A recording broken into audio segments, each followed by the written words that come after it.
Hello everyone and welcome back to the channel. My name is Georgia and I am a current JET ALT living and working in Yamagata, Northern Japan. And I actually can't believe I get to officially say that now. That is so crazy. Oh my god, it has been my dream for like 5 years, 4, 5, 6 years, I don't even know how long, since like my second year of university, to be able to say that I am on the JET program. And if you're watching this video, you probably have the same dream too, because JET applications have just opened, and by the time you're seeing this, you probably still have about a month left of the application to go. So I thought I would sit down, film a little video for you guys to explain a little bit about the process, whether or not you should apply, give you some tips, because I have applied and I have been successful and I am now here in Japan living and working as an ALT on JET. So without further ado, let's get into the video. Before we start, how cute is my mug from Daiso? If you get onto the JET program, you too can purchase 200 yen mugs from Daiso. Living my best life, honestly.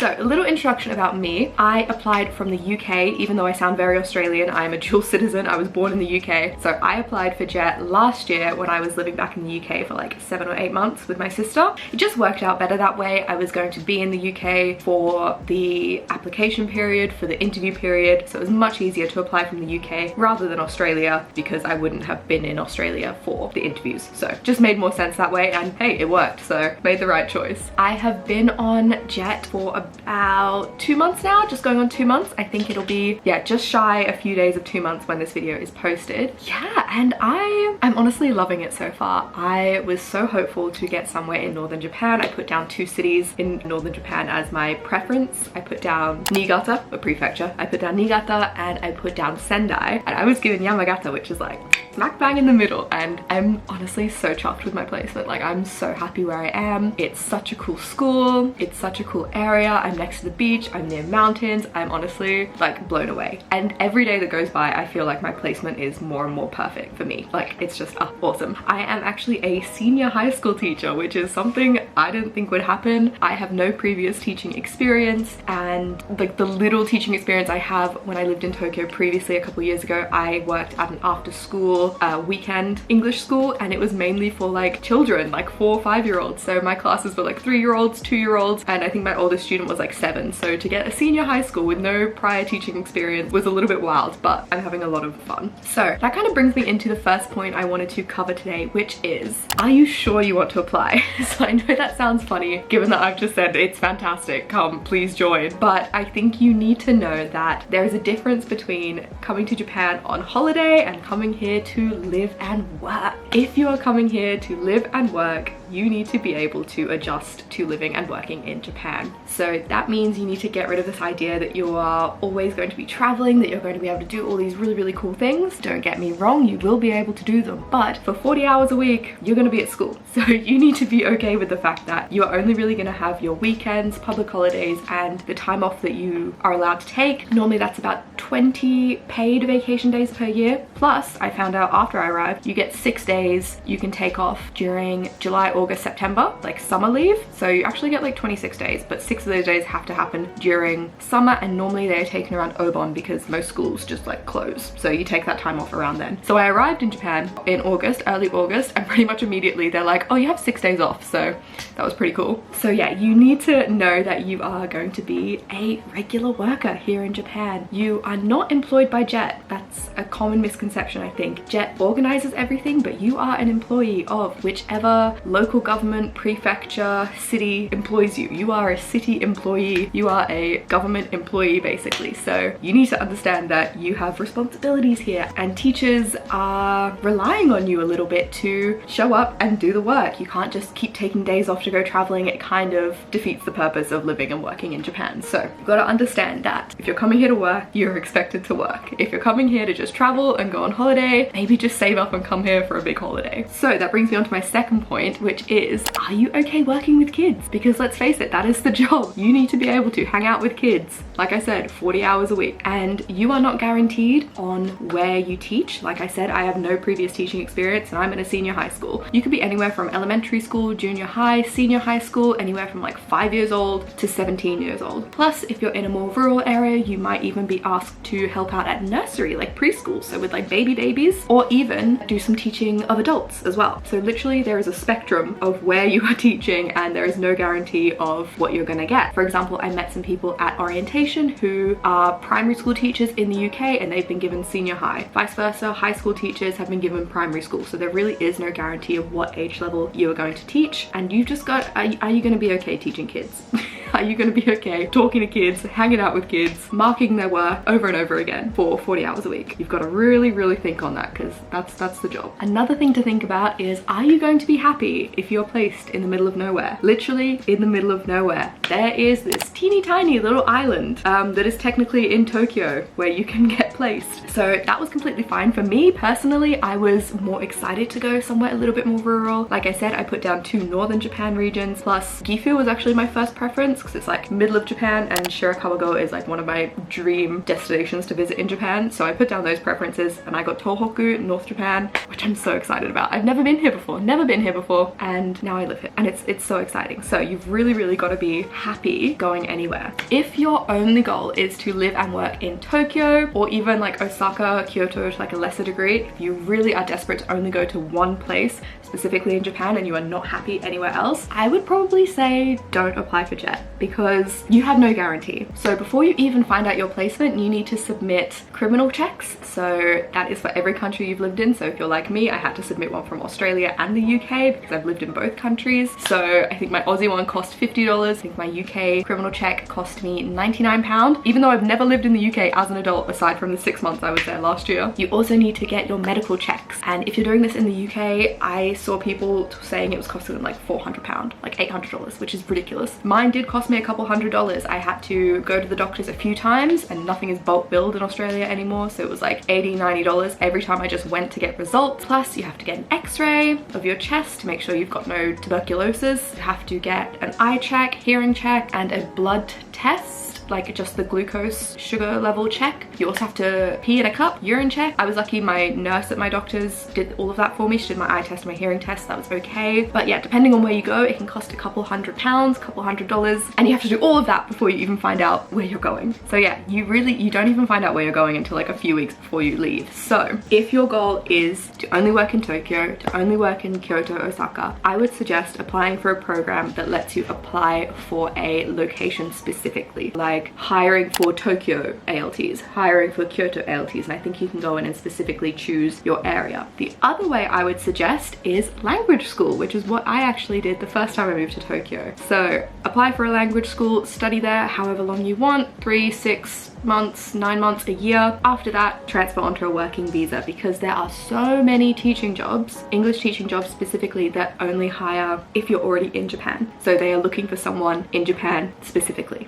So that would be another way if you are dead set on being in Tokyo. So if you've gotten through all that and you're still like, yes, I want to do this, I can live anywhere, I am happy to live in a Japanese setting, work in a Japanese setting, I'm more than happy to explore and embrace the culture, perfect. You sound like a good candidate. That's what we need. So let's talk a little bit about the application process. So I have it on my computer. I'm going to be talking mostly about the UK one because that is what I know. I'm fairly certain most of them are pretty similar. I think it's pretty universal, but the place you want to go to find out all the information is your country's JET website. So for the UK, that is jet/uk.org. Literally just Google your country JET program and it will come up with how you apply. So for Australia, it's like the Embassy of Japan in Australia, and they have a whole section for JET. UK, same thing, they have a JET program UK website. So that is where you go to find out the timeline, find out all your documents and all that kind of stuff. So first I'm gonna go over a little bit of the timeline because it honestly takes about a year. For example, like I've been in Japan for just about 2 months now and applications are already open. So I think I applied about this time last year. So it really takes a year. But that being said, this time next year, you too could be living and working in Japan. You too could be sitting on the floor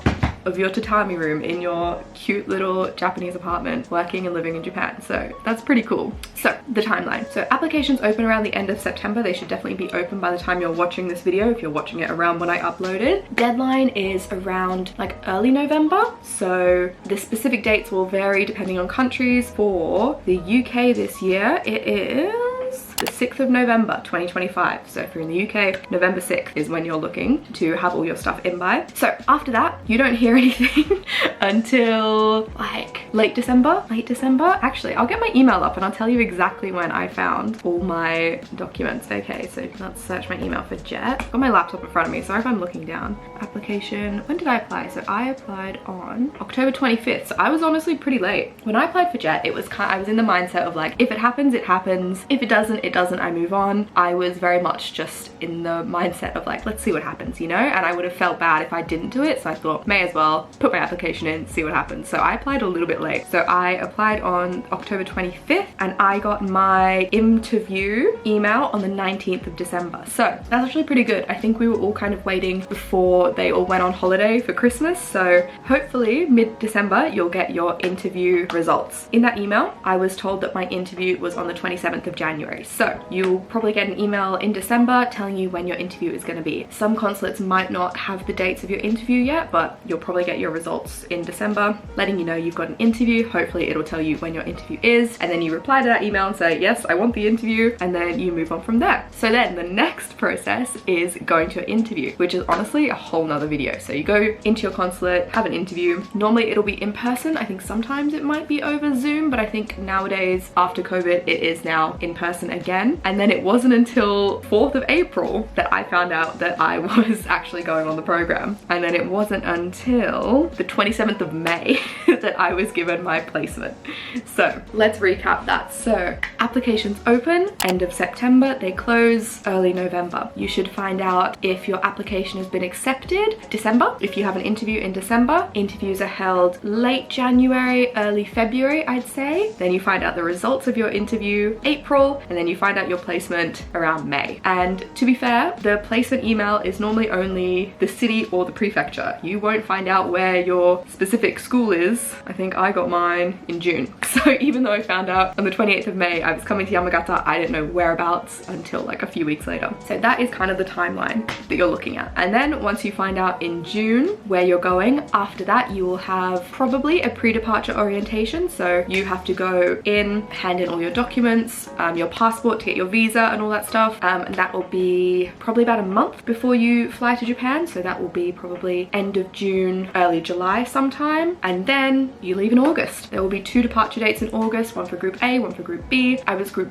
B, so UK is group B. So we left on the 3rd of August, and then people in group A left the week before. So that is pretty much the timeline. I hope that makes sense. I'll put it up here, the whole timeline. Most of this can be found hopefully on the website of your consulate, of the place you're applying from. It's all written on the UK one, but I thought it was interesting to let you guys know the dates of when I got my emails, because honestly, everyone's just like, you refresh your emails every day. You're just like, where am I going? Where am I going? Where am I going? So that is kind of the timeline you've got. It's a long wait, unfortunately, and it does take a long time, but it's honestly a process when you've got like thousands of people moving overseas and you're trying to figure out jobs and where they're all going. I understand why it's so hectic. So yeah, be patient. You'll find out your information when the time comes, and don't worry, they won't forget you. They will email you something, because I felt like that. I was like, I don't even know where I'm going. Where am I going? Have they forgotten about me? They have not forgotten about you. You will find out where you're going. Okay, so let's talk about what documents you need at the time of applications. This is the first time you send everything in. So to start off with, you need your application form. So you download this from the website normally of your consulate, fill in all your information, G2G, good to go. Your personal statement, your SOP, statement of purpose. This is the essay you write about why you want to go on the program. Your academic transcript, so your results from your university along with your university degree, because yes, you need a degree to go on the JET program. You also need a proof of nationality, which will be your passport. If you don't have a passport, or if yours is expired, you need to send in your birth certificate plus evidence that you have applied for a new passport, because you need one by your interview, and obviously you need one to go to Japan, so that is essential. And then you also need 2 references. So if you have been out of university for a while, you've graduated, these can be 2 professional references, or it can be like a professional and a university one if you have a good relationship with someone from your university still. If you are a current student, so like you're currently in the process of graduating, you will be graduated by the time you go on JET, but right now you're still in uni, you need at least 1 academic reference, definitely. So you definitely need 1 from someone at your uni. You can even have 2 academic references, but you need to have at least 1, and then perhaps 1 professional.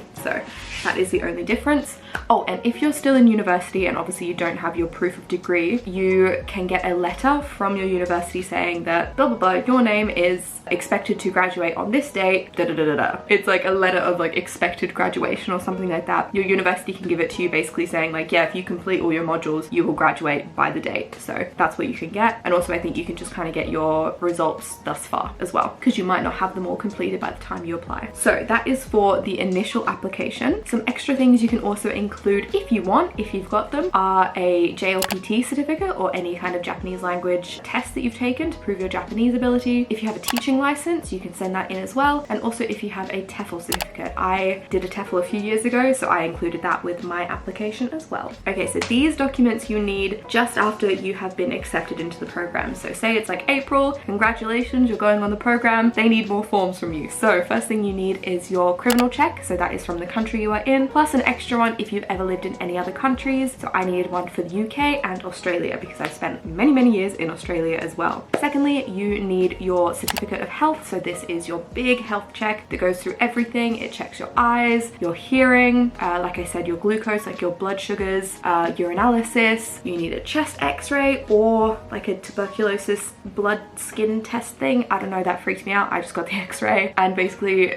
it goes through and lists any conditions you have. If you do have any medical conditions, you need to also have a statement of physician, I think it's called. Yeah, statement of physician, which is basically a doctor saying so-and-so has these conditions or has been treated for these conditions. They are on this medication, but they're still all good to go on the JET program. So have a read through those. They are what is required after you have been accepted. Plus there'll be a bunch of forms you have to sign. So many forms, like agreeing to terms and conditions and stuff, but you'll get emailed all that stuff after you've been accepted. Okay, so the next thing I wanted to cover is specifically how to write a statement of purpose. So this is the essay you need to write to tell the JET program people why you want to go to Japan. So you need to think about literally why Japan, why teaching, why the JET program. They're kind of the main things you need to think about. Check, like I say all the time, check your consulate's website because they can be very specific about how they want this letter written. Some of them have page limits, word limits, font requirements, like the size of your font, the type of font you use. So definitely check the website to make sure it is specific to what you need. Also on the UK website, they actually have a page saying what they want you to answer. Let me just read it out to you. For the personal statement for the UK, this is UK specific. You can use these as an example, as ideas for what to write in yours, or check your consulate's website, like I said, in case they have specific questions they want you to answer. But number one is, why do you wish to participate on the UK JET program and what can you contribute to your host community? So basically, why JET?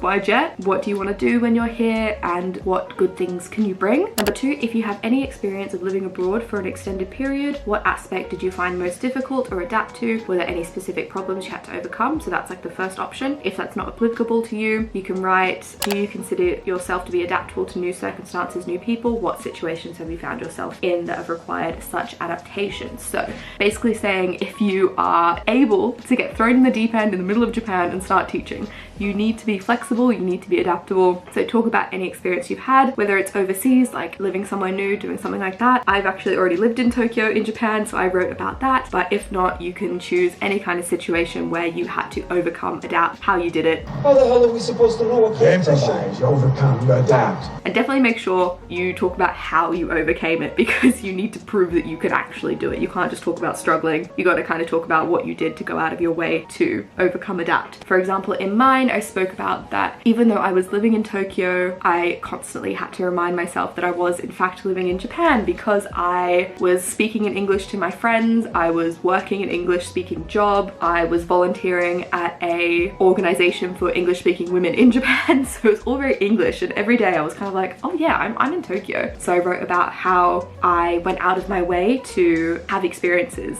that were very Japanese. I went on homestays in Okinawa, Hokkaido, which I did like after only living in Japan for about 3 months, so my Japanese was nothing, but it was really cool to go live in someone's house and talk to them in Japanese, like very bad Japanese, but I sat down with the families and tried to talk about any time you've had to overcome something. And then the third thing for the UK JETs was teaching ideas. So if you've had teaching experience, what methods have you used? What have you found most valuable? Or if you have no teaching experience, imagine you are in front of a class of 40 students, many of whom are not interested in studying English. How would you go about motivating motivating? What methods or approaches do you think you might use? What advantages do you think your methods might have? Wow. So they want to know a little bit more about your teaching. So you're going to be a teacher. So whether you've had experience or not, this is the role you're going into, and you do have to stand up in front of 40 kids and be able to connect with them, chat to them. I'm still working on this. It's a little bit scary sometimes, especially teenagers, especially high school teenagers. Terrifying, but it's going okay, I think. I just try and be the most ridiculous one in the room so they feel at ease. So I walk in like all crazy and like Genki. So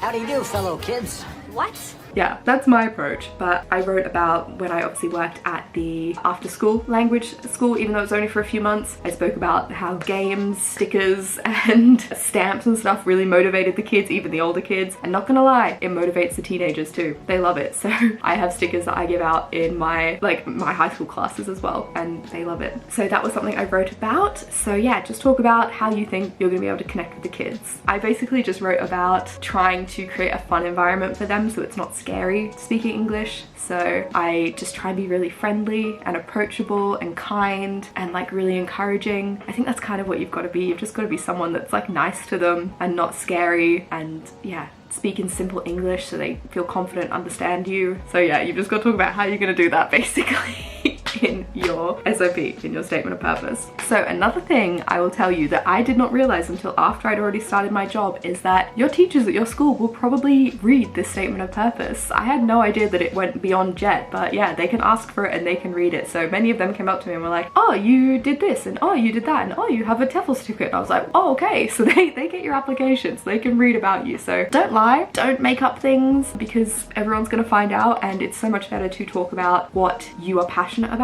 Another ALT I was speaking to the other day, she said she was in her interview and they're like, why do you like Japan? And she was like, oh, you know, culture, blah, blah, blah. And they're like, why do you really like Japan? And she was like, you know what? The animals are fucking cool. I love the different wildlife in Japan, because she was really interested in Australian wildlife as well. And they were like, perfect, cool. So no matter what it is, if it's Japanese music, if it's art, talk about it. I wrote in my essay how much I love baby metal, because I freaking love baby metal. So I spoke about baby metal. I also spoke about how Japan has a really big like motorsports community as well, like racing is really cool, and I obviously love F1. So I was like, if you'll let me, I will have an F1 club, but unfortunately none of my kids know F1, so I don't think we're getting an F1 club at my school, unfortunately. I'd love it, oh my god, I would love it, but every day I yap about F1 to people, so it's really good. And my teachers are always like, oh, I used to watch it like back in the day, like Senna and like Schumacher and stuff. I'm like, yeah, but do you watch it now? So yeah, I talk about F1 way too much at school, but that was what I wrote about in my SOP. And I also wrote about how I want to travel Japan, I want to improve my Japanese language ability, I want to go to cooking classes and things like that. I love Japanese food. So honestly, yeah, anything that captivates you about Japan, write about it. And I know people say don't talk about anime, and don't talk about anime if it is the only thing you want to do. Like if you just want to come to Japan to sit in your room and watch anime. But if you found your love for Japan through anime, started going to conventions, made friends, opened up your world to more things, and hell yeah, talk about it. Definitely talk about it. Don't talk about the weird anime though. Don't talk about the weird anime, talk about the wholesome anime, okay? Because I know there's some weird stuff out there. Don't bring up the weird stuff. Talk about the famous ones. All the kids love Demon Slayer. That's the most popular at the moment. Maybe JJK, but no, I think Demon Slayer is where it's at. So that's what the kids are watching these days. I spoke about loving Fairy Tail in class and they all looked at me with like blank expressions, and it was just like, yeah, honestly talk about whatever your passions are. If it's anime, talk about anime, go for it. I honestly think the best thing is to be honest and be passionate and show that you have genuine interest in living and working in Japan and Japanese culture as a whole. So whatever it is that interests you, talk about it, go for it. Okay, so now we've pretty much covered everything to do with your application. I wanted to go into some common, like frequently asked questions that I see a lot, and give my thoughts on them. So the first question is, do you need teaching experience and or like a TEFL certificate? And the answer to that is thankfully no. You really don't need any formal teaching experience or even a TEFL certificate. I have one. I don't remember what was in it, honestly. I don't. So if you have it, cool. If you don't, also cool. Like honestly, it's fine. They're expecting you not to have any formal teaching experience, and also you are going into a classroom that is run by someone else. So you are not there to be the lead teacher, even though sometimes you may end up that way depending on how you feel and what they're expecting of you. That is a ESID situation. So normally you are there as an assistant. It's in the name, an assistant language teacher. So you don't need these qualifications. You just need to be kind, friendly, and adaptable and able to speak English natively.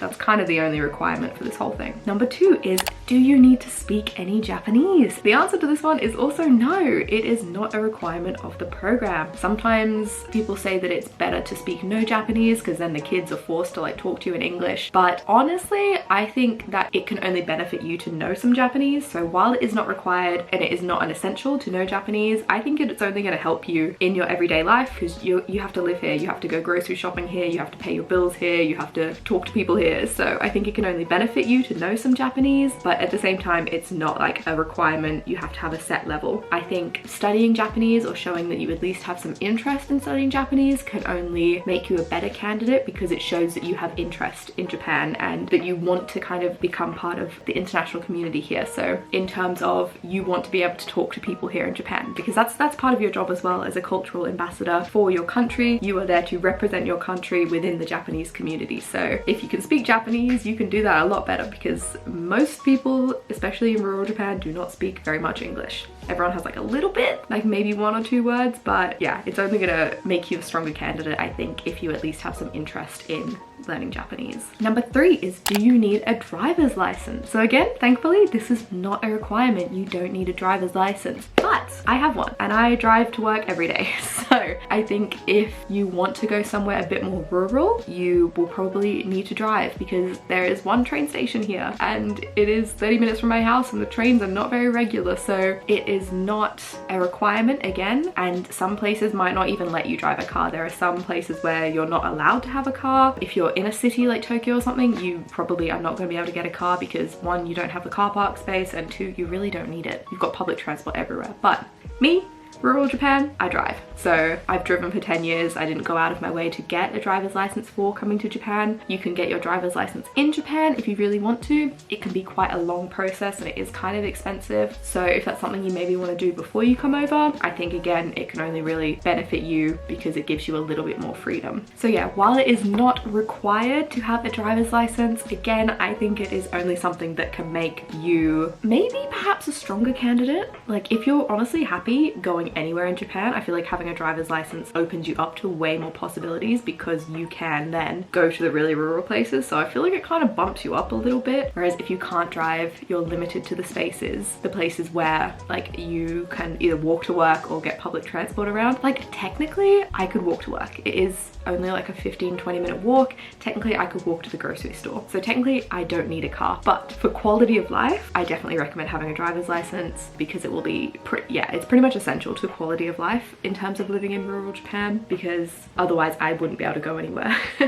But with a car, I can take myself to the beach, I can drive to Nitori, I can go to Donki, like it's all a 15-20 minute drive away. So it really just improves your life, I think. And yeah, I feel like it might be a little bit of a boost in your application if you're willing to drive, because just bonus points, you know? But again, not the end of the world if you can't drive. If you're not comfortable driving in Japan, put down you don't want to drive. That's okay. Oh, also bonus tip, pretty much essential. If you're coming here, make sure you get your international driver's license, because that lets you drive here for up to a year before you have to go get your license translated. And I was looking into that because there's just been like a rule change with getting your driver's license. It's happening right now, October. Basically the test, you have to do a written test and a practical test. Australia was exempt from both, but I think in October it's changing, and I think I now will have to do the exam when my IDP, my international driver's permit, runs out. I don't think I have to do the practical test, but again, not 100% sure. Americans, gomenasai, I'm sorry, you have to do the test because you guys drive on the other side of the road. And it's a process, okay? You have to send all your documents in by mail, then that takes 2 months and you get an appointment, then you have to go to your appointment, do a little interview. They want to know when you got your license, and you need to prove that you were living in your home country for at least 3 months after getting your license. Then you have to do an exam, which has gone from like 5 or 10 questions to now 50 questions. Then you have to do your practical exam, and then you have to go back another day to get your license. So that That is a palaver. That is a drama. Avoid that for as long as you can. Get your international driver's permit. It lets you drive here for a year. So definitely do that if you plan on driving here in Japan. So question number 4 I'm going to talk about is there an age limit for jet? And no, again, there is no age limit. So as long as you have graduated university and are physically and mentally able to work here, you're good to go. My favorite person from orientation in London was this woman I met. She is in like her 50s. She was my favorite person because I absolutely loved her story, because she came to Japan for the first time in the 90s as a CIR, so as a coordinator for international relations. So that is another type of job you can have on jet. It is someone who normally works with local governments, and you do need like Japanese ability to do that. Anyway, she worked here in the 90s, moved back to the UK, had a family, got married, her kids have grown up, and so her kids are like out of the house now. She's divorced, and she was talking to her mum like, oh, I kind of miss Japan, and her mum was like, go back. So she applied for the jet program again, and now she's living here in Japan again. And I was like, I absolutely adore that, because so easily could you have just gone, oh no, that ship has sailed, like my time has passed, what can you do, you know, like it's too late for me. But she was like, no, you know what, I want to go back. I've lived a life and I want to keep doing things. And yeah, now she's here. Basically, yeah, you can be any age and come here. I met people who are like similar age to me, like late 20s, a few people who are fresh out of university as well. So you can kind of be any age to come here and do this, as long as you are physically, mentally able and have a degree. You're good to go. You are good to go. And speak English, you're good to go. So the last question I wanted to cover very, very quickly, because I plan on doing like an in-depth video about this whole subject, is how much do you get paid? So I wanted to break it down a little bit, because we all get paid the same. Every jet gets paid the same. You can find it online. For first year jets, you get 4,020,000 yen a year for a first year. That goes up every single year till your 4th, 5th year, and then you get 4,320,000. So you get like a $3,000-ish pay increase. You get about $1,000 pay increase every single year from what I'm looking at now. But I will say that is before tax. So before tax. So my before tax income is 335,000 yen. So you'll see that around here. However, you have to pay many, many taxes. I'm just looking at my payslip right now. You have to pay health insurance, pension, employment insurance. If you've been here for more than a year, you have to pay residence tax. And you also have to pay income tax as well. So my take-home pay is actually only 275,000 yen a month. So I'll put the conversions up on here for like Australian dollars, US dollars, pound, that kind of thing, so you guys can see how much that is. I want to do a full video on this because I want to talk about the budgeting kind of breakdown. Like, I've started budgeting and it's been very, very interesting, because depending on where you live, you pay different amounts for your rent, you pay different amounts for water, gas, electricity, all that kind of stuff. So it does change, it does vary depending on where you are, but this is kind of the amount you should expect to take home every single month. So yeah, that is kind of everything I wanted to touch on in this video, just kind of the application process and some advice, because yeah, I've applied for jet twice now and second time lucky, I got in on my second time, so there we go. If you have any questions, make sure you leave them in the comments below. If they're about the application, go ahead, comment them down below. I do want to film like a 3-month update in like a month's time about like my first 3 months on jet. So if you want to know anything specific about the job, what it's like to work here, any questions for me specifically about the first 3 months of living here, comment them down below and I will film like a little Q&A video as well. So that's gonna be really, really fun. Also, let me know what kind of videos you want to see, because I've been so slack on this channel. I have not uploaded properly since I was in university about 5 years ago. So we're slowly getting back on track with the videos, and I have so many ideas now that I'm living in Japan, and I really want to know what you guys want to see from your girl living in rural Japan. So excited. So yes, leave any comments, questions, queries, concerns in the comments down below, and I will see you guys next time with a vlog most likely of orientation from Tokyo. So that's gonna be super exciting, and I will see you there. Good luck with your applications, and I hope to see you in Japan really, really soon. Okay, bye!